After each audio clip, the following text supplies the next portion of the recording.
Evangelho de Lucas, capítulo 12, do verso 22 ao verso 26 está escrito: Dirigindo-se aos seus discípulos, Jesus acrescentou: Portanto, eu lhes digo, não se preocupem com sua própria vida, quanto ao que comer, nem com seu próprio corpo, quanto ao que vestir. A vida é mais importante do que a comida, e o corpo mais do que as roupas. Observem os corvos, não semeiam nem colhem, não têm armazéns nem celeiros. Contudo, Deus os alimenta, e vocês têm muito mais valor do que as aves.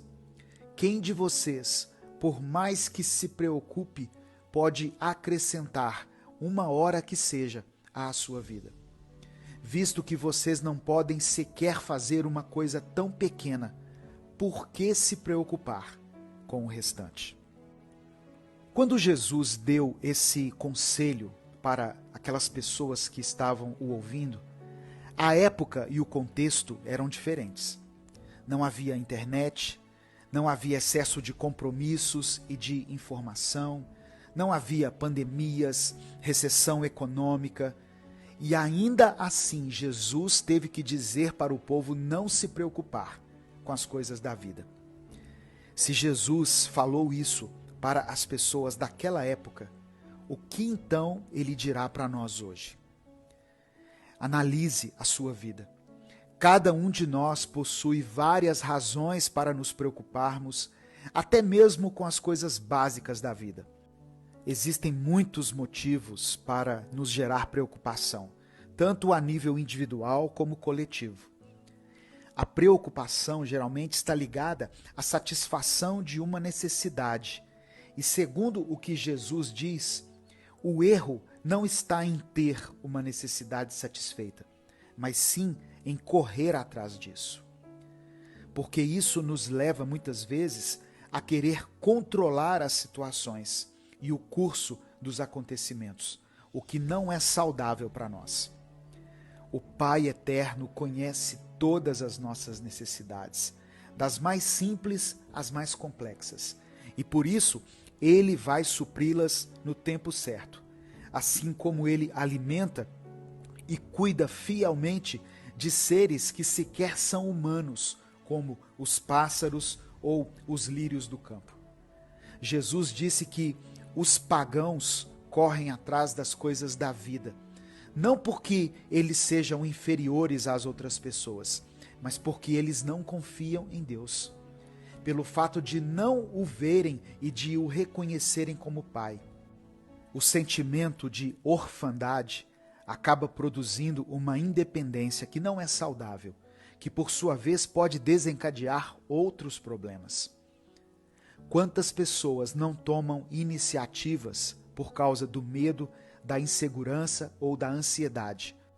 Quando não nos sentimos seguros nos braços de Deus, o nosso Pai, a nossa tendência é nos apoiarmos de uma forma equivocada em nós mesmos.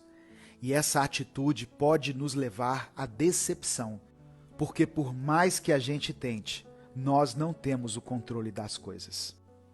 Jesus tinha plena segurança no Pai. Ele sabia o quanto era maravilhoso o sentimento de ser filho, e ele quis que nós também experimentássemos isso. O sentimento de segurança é algo contrário à nossa ansiedade e à nossa preocupação. E ele só é gerado através do nosso relacionamento com Deus. Quando passamos a enxergar Deus como Pai e nos entregamos a Ele, nós nos sentimos livres das preocupações. Quando vivemos como filhos, nós não somos dominados e nem escravizados pela ansiedade e pelas preocupações da vida, por mais importantes que elas sejam.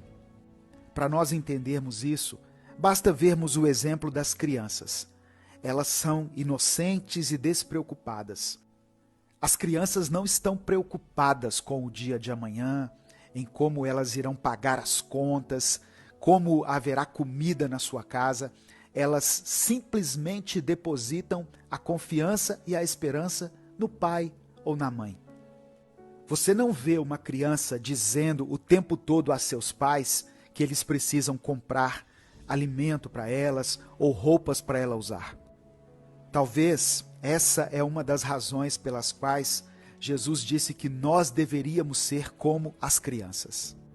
Deus, o nosso Pai, nos ensina uma grande verdade através do relacionamento terreno entre pais e filhos. A vida que Ele nos deu é sim nossa responsabilidade, mas existe um limite.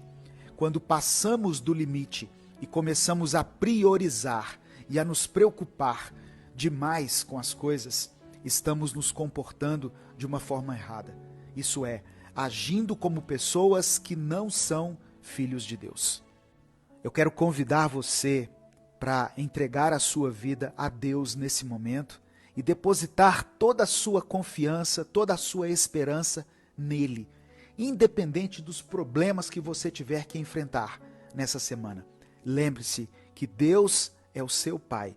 Ele cuida de você, Ele se preocupa com você e Ele te dará o que for necessário para que você seja vitorioso por mais essa semana.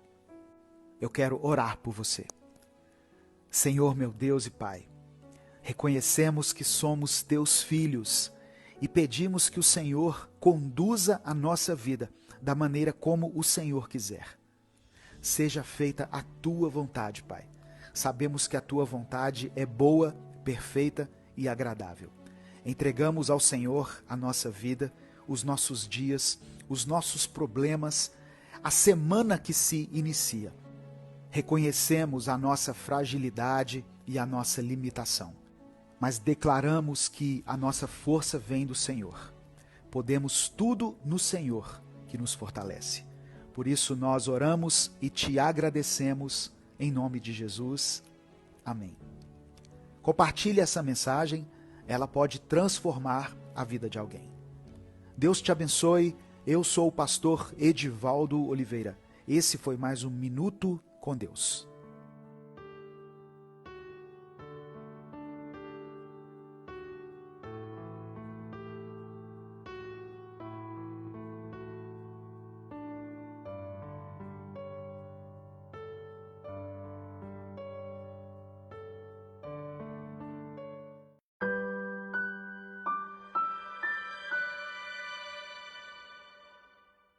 Esta é uma nova oportunidade de estar com você e eu agradeço a Deus por esse privilégio. O texto bíblico está aqui no Evangelho de Mateus, capítulo 9, verso 36. Ao ver as multidões, Jesus se compadeceu delas, porque estavam aflitas e exaustas, como ovelhas que não têm pastor. Bonito isso, não é? Mateus diz que ao ver as multidões, ao ver as pessoas, Jesus se compadeceu delas porque estavam aflitas e exaustas, como ovelhas que não têm pastor. As pessoas estavam cansadas e abatidas, sentiam-se sem esperança, abandonadas. Apesar de naquele tempo existirem tantos pastores, tantos líderes religiosos em Israel. Essas palavras, elas captam a essência da resposta de Jesus ao sofrimento humano. Não era apenas uma emoção passageira que Cristo sentia, mas uma profunda motivação que o levava a agir em benefício dos outros. É isso. Compaixão é uma emoção profunda que leva você a sentir a dor do outro, leva você a ter uma atitude de empatia e essa empatia produz uma ação em benefício do outro. A compaixão é como uma ponte que conecta dois corações, o de quem sofre e o de quem observa o sofrimento. Jesus não apenas cruzou essa ponte repetidas vezes, mas também nos convidou a seguir o seu exemplo em nossa própria vida. No contexto da vida de Cristo, a compaixão não é apenas uma resposta emocional, é uma manifestação da vontade de Deus de cuidar e atender a todos os seus filhos. Jesus nos mostrou que a